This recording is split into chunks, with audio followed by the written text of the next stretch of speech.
Alright, settle in, because you are not going to believe the story I'm about to tell you. You think you know what a toxic family member is, you have no idea. I'm here to tell you about my twin sister Katie, the architect of my own personal hell, a woman so pathologically jealous and manipulative that she orchestrated a full-scale demolition of my entire life, culminating in a public execution at my company's awards ceremony, and after her final unforgivable act, I made sure she would never ever get the satisfaction of seeing my face again. This isn't just a story, it's a cautionary tale, so please listen closely. You have to understand this wasn't a one-time thing. Katie has been a master of the dark arts of manipulation since we were children. Her entire existence has been a meticulously crafted performance designed for one purpose: to steal my spotlight and ensure she remains the center of the universe. I remember it with crystal clarity. The day I won the 5th grade spelling bee, I was so proud, beaming on that stage, my dorky glasses probably fogging up with excitement. The second they called my name and I reached for that cheap plastic trophy, well, she collapses, full-on Victorian-era damsel in distress faint. The whole auditorium erupts. Paramedics are rushing in, teachers are panicking. My moment of glory instantly evaporates, a fog of concern for her. My win was completely and utterly erased. And the most twisted part, she had the audacity to admit to me later, with this sickening, smug grin plastered on her face, that she just held her breath until she passed out. I just wanted to see if it would work, she chirped, as if she'd conducted some fascinating science experiment instead of emotionally sabotaging her own sister. The sheer audacity still makes my blood boil, and it never stopped. My 14th birthday party is another classic from the Katie playbook.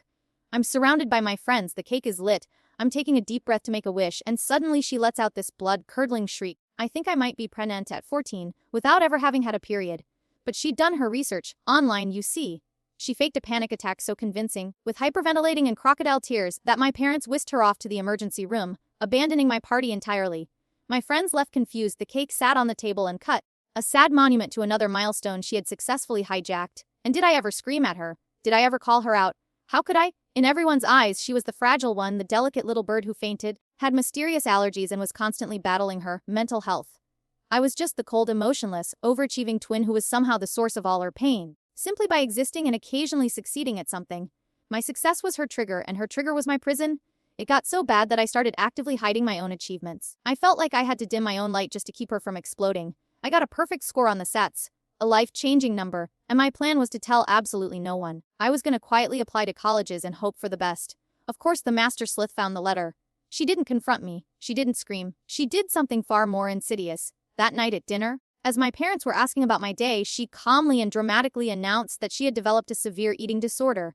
For the next 6 months, our home became a theater of her supposed suffering. The sounds of her fake gagging in the bathroom after every meal became our new soundtrack. This girl, who loved food with a passion, suddenly transformed into a tragic, starving artist, all because I did well on a test. The attention, the worry, the endless doctor's appointments, it all shifted back to her, exactly as she'd planned. But the absolute, undisputed worst moment, the one that still gives me nightmares, was when I got into Hamilton Tech, my absolute dream school.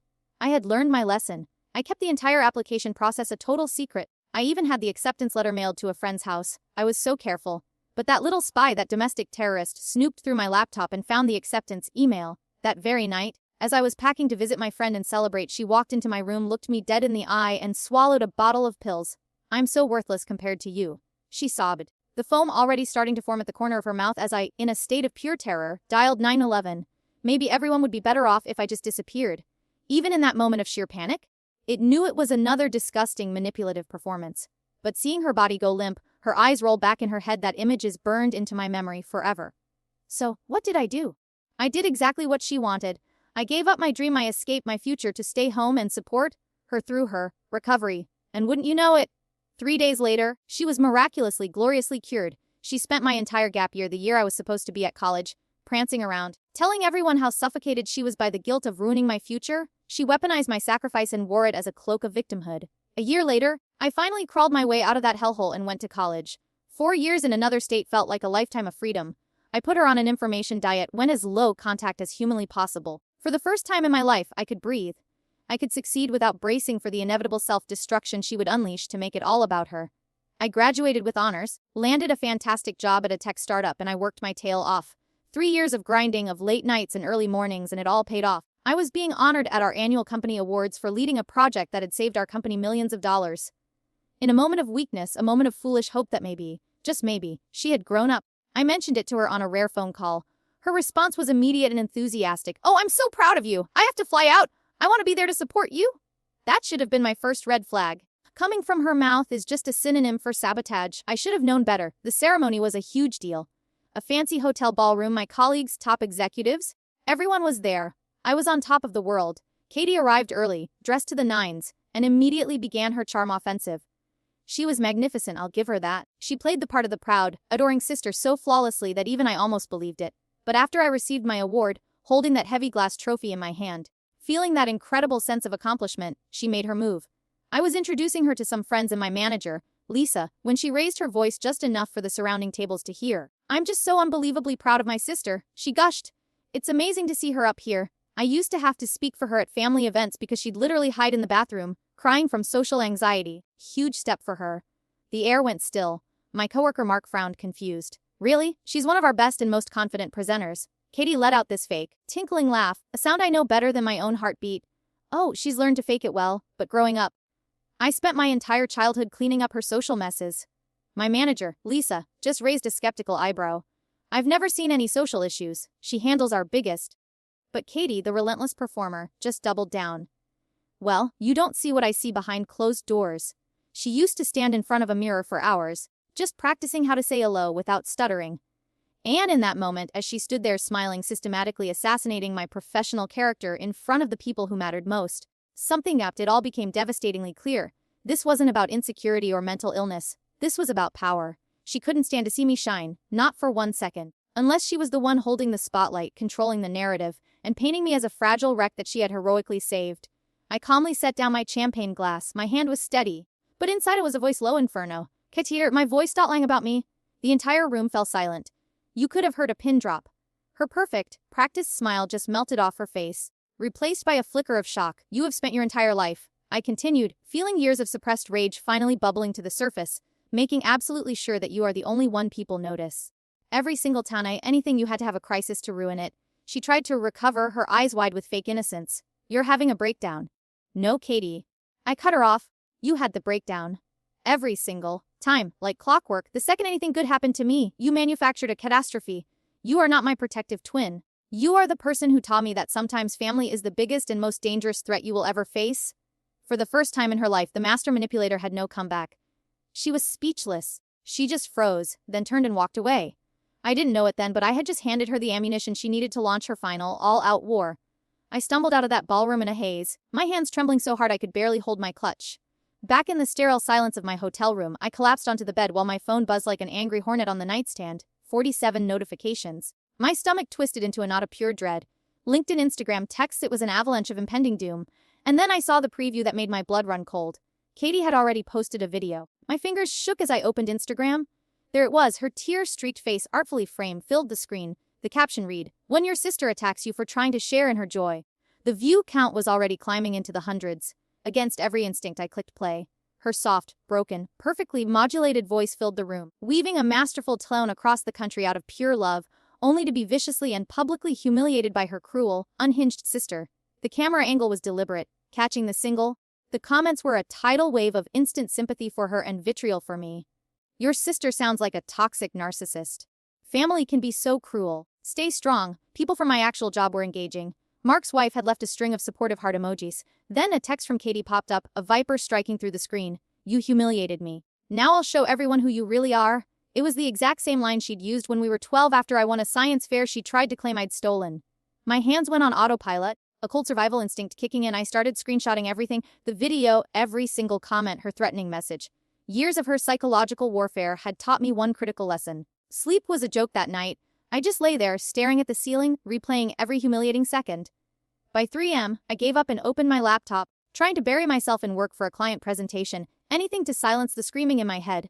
The next morning at the office was a walk through a social minefield. The whispers followed me like a plague. Conversations would die the moment I rounded a corner. Mark pulled me into a conference room, his face pale. His pregnant wife had seen the video, and she didn't want him involved in stressful drama. He claimed he didn't believe Katie, but his discomfort was palpable. The damage was spreading. I opened LinkedIn and saw the full extent of her attack. She had tagged our company in her posts, using a curated list of hashtags about workplace wellness, trauma, and mental health. She had expertly transformed my greatest professional moment into her personal platform for victimhood. My silence was her permission slip. By lunchtime, she'd posted another video, this one even more insidious. She spoke vaguely of a lifetime of aggression that had left her with deep emotional scars. She was a master of implication. painting a picture monster without making a single claim that could be legally challenged. Then, the inevitable call from HR. They needed to schedule a meeting. Company policy, they said, anytime a personal issue might affect the work environment. My phone was blowing up with 17 missed calls from my parents. I finally answered. My mother was sobbing. "What did you do to your sister?" she wailed. My dad's angry muttering in the background. They had already seen the videos. They were judge, jury, and executioner, and I had already been found guilty. Then came the knockout punch, an email from my biggest client. They had received a call and an email from my concerned sister, warning them about my unstable and erratic behavior. She hadn't just posted a video. She had methodically, systematically, contacted every pillar of my professional life. She was trying to professionally execute me. Lisa, my manager, called me into her office, her face grim. She'd done some digging and found Katie's company website. Her a crisis management specialist, with a focus on reputation rehabilitation. My stomach dropped into my shoes. This wasn't just a petty, vengeful act. This was her profession. She was a professional liar, a corporate saboteur, and she was using her entire arsenal against me. That night, an email from HR landed in my inbox. The subject line was a death sentence, administrative leave. I was being suspended pending an investigation. Then a final text from an unknown number in her city, cold and chilling. This is just the beginning. This wasn't a family squabble. This was war. And I was hopelessly outgunned. The next morning, I walked into the office and was met by HR and a security guard who watched me pack 4 years of my life's work into a single, pathetic cardboard box. As I walked out, I saw my colleagues turn their eyes away. In the parking lot, I just sat in my car numb. She had won this round. At my apartment, I started mapping her strategy, and she was escalating. A welfare check was called on me. My building manager showed up at my door with a notice because someone was worried about my mental state.